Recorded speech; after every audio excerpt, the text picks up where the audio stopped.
Miq Prizmos, në një nga editimet e tij, gazetari Andi Bushati, njeriu që bën gazetarinë e madhe të shqiptarëve të zemëruar edhe njëkohësisht njeriu që ka ndëjtur në blok, është rritur në blok, është i familjeve të blokut, që ka qëndruar në prerjen e Enver Hoxhës, ishtë një kapës edhe të kategorisë tillë të njerëzve, sepse sigurisht kjo është një nga këqijat e mëdha të këtij vendi.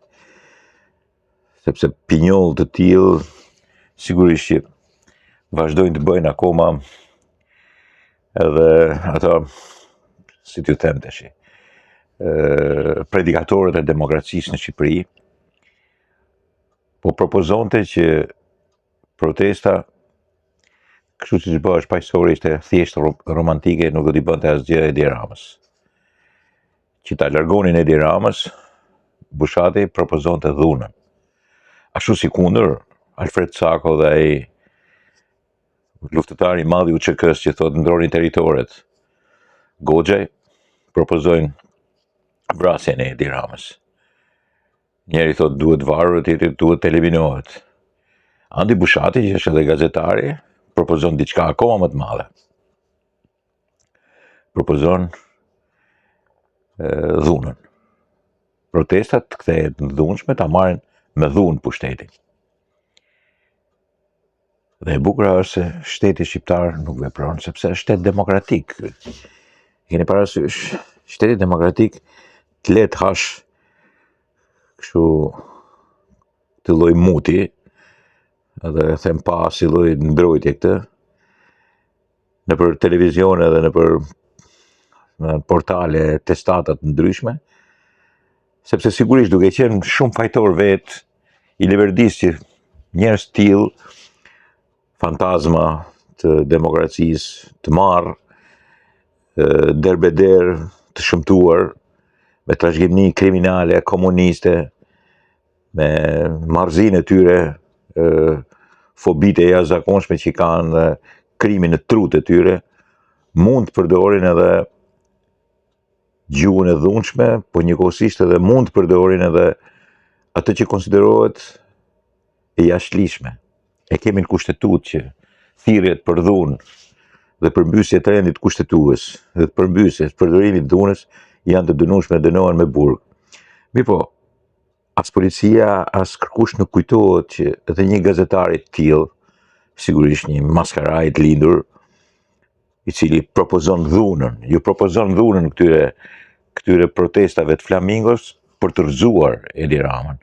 E justifikon një farë mënyrë, dhe po ta pyetësh thotë e kisha mënyrë alegorike, po mund t'i shkoj arroganca deri atje, thotë ma e kam seriozisht, ai duhet rrëzuar me dhunë. Flet për Edi Ramën, nuk ka lidhje ai pastaj të thotë që këto janë institucionet, sepse Edi Ramën e percepton si njeri i cili ka marrë gjitha pushtetet, e ka uzurpuar gjithçka, dhe një diktator tillë, një tiran tillë, ashtu siç e thotë edhe Sali Berisha, por nuk shkon deri në këtë pikë, sepse e ka provuar 2-3 herë, e ka vënë jetë dhe pastaj është e hequr. Ky propozon dhunën sot. E propozon dhunën sepse ky është produkti i dhunës. Andi Bushati është pjesë e dhunës ideologjike dhe dhunës kriminale, një pushteti i cili ka rënë ose ka hedhur veten 1990. Dhe sot përfaqëson gazetarin qelpsin kriminale, imorale,